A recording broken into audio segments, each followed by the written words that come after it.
Hello, I'm Regina Rowland and I'm introducing you to SDG 11, Sustainable Cities and Communities. The main goal of this SDG is to make cities and human settlements inclusive, safe, resilient, and sustainable. So what makes a city sustainable? There's this concept of smart cities that everybody's talking about nowadays. Smart cities are committed to systemic sustainability. They transform energy systems and devise mobility options to counteract climate change. They also offer optimal quality of life to their citizens with minimum use of resources. Additionally, they engage their inhabitants in co-developing new business models in support of the transition to energy efficiency and the circular economy. What is urban resilience?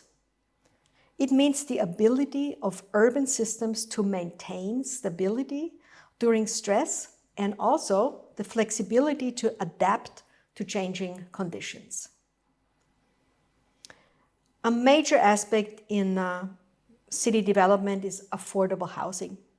And that's broadly defined as the ability to buy or rent adequate housing without impairing the ability to meet basic living costs. That's an increasing challenge facing specific groups such as low-income households, youth, or seniors in our societies. When we measure city resilience, we need to look at least 4 aspects of sustainability. So we look at economy, society, and environment, the 3 pillars we always look at, but also the governance. There are 7 targets and 3 measures for you to dive into for this SDG. Please also visit the Sustainable Development Goals Report 2020 to get information on update on the status quo globally of this SDG. And then please visit and play with the tool on the European statistics, comparing different countries on different aspects of sustainable cities and communities. When we look at Austria, we can see in the table here that we have quite some work to do in terms of developing sustainable cities and communities. Our housing costs are getting higher and higher, and they're not reachable by a large portion of the people nowadays. We also consume too many areas, so we seal the ground way too much per inhabitant as well as generally. We're actually one of the major, we're like on the top of the list of countries that seal the ground in Europe.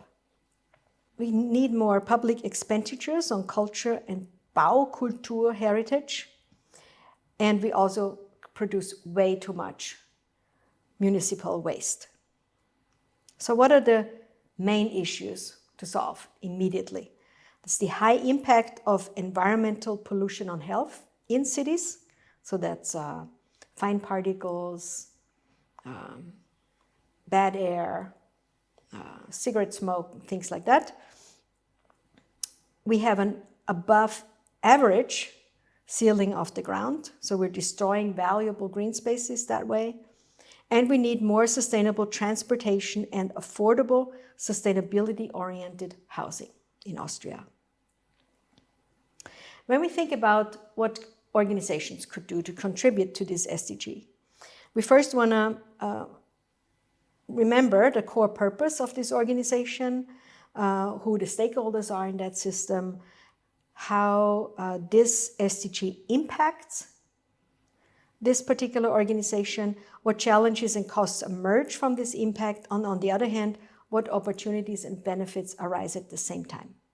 When that's all clear, we can go and ask some more detailed questions. So when we look at educational institutions, in terms of SDG 11, the task lies in researching, teaching, and raising awareness about the need for and many aspects of developing sustainable cities and communities, the benefits and impact on society, and to point to successful models of sustainability-oriented urban development. Additionally, universities should partner with local communities to co-develop urban areas. An inward action could be, in cities, to plan accessible, sustainable, and green campus development. So maybe living campers, oases that are also open to the public. So a contribution to the society, giving back. To establish affordable and sustainability-oriented housing options for students. An example for an outward action could be to partner with local communities and businesses, as well as with other institutions to co-develop urban areas. Again, that's a transdisciplinary activity that can't be done alone. So working with other people is vital in this respect. They could also support smart city initiatives with knowledge resources and participation in sustainability projects. Or to collaborate with local communities to offer internships for students interested in urban planning for sustainable futures. Municipalities. There is no more important SDGs for towns, cities, and villages than this one for the work of and for the city. The tasks, thus, for this SDG are manifold and encompass the social, the ecological, and the economic dynamics of systemic sustainability. An example for an inward action could be to engage in long-term urban community planning for sustainable futures. So, for instance, cities could use sustainability reporting standards to guide that process. They could prioritize investments in green public spaces, sustainable public transport, and affordable housing. An outward action towns could do is to engage the community in discussing the importance of reuse, recycle, and responsible consumption. So again, here we're talking about the circular economy. They could include citizens in participatory city development, and they could co-organize with neighboring towns, communities, meetings for collaborative smart city initiatives. When we look at organizations of all kinds, so for-profit and not-for-profit, we can recognize that their core contribution to society for reaching this SDG is for businesses and other organizations to identify what activities should be seized and which ones should be accelerated, and to provide resources, processes, skills, and capabilities for addressing urban sustainability challenges. An example for an inward action could be to support employees to integrate and participate in the community.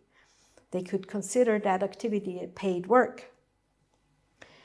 They could invest in safe and sustainable infrastructure in the community or city of operation, including lighting, transportation, green spaces, alarm systems, etc. An example for an outward action is to collaborate with city and governments to find solutions to future mobility and sustainable infrastructure by providing technological expertise. Or they could co-develop a sustainable community that brings together relevant stakeholders through a common and neutral platform to jointly analyze, discuss, and act upon functionality, resilience, and sustainable development. Or they could work with the local community to provide volunteer opportunities for employees to engage in orienting the whole region towards sustainable futures. Then the slide deck invites you to think about your own organization or an organization of your choice, taking you through the same kind of design process for potential contributions and to reflect upon the effectiveness of your designs. Next, the slide deck asks you to, or invites you to reflect in general upon your learning for this SDG and provides further information for you to dive into. In the end, you're invited to join the SDG journey, where we ask you to observe your environment under the SDG 11 umbrella for a whole week and to explore the sustainability aspects noticeable in your city or community. For instance, you might want to ask or look for how affordable it is to live in your area, or if you see homeless people, or if the public transport is easily available and at which frequency it is used, or about the waste infrastructure around you. And that was it for SDG 11. Thank you very much. I'll see you in another SDG.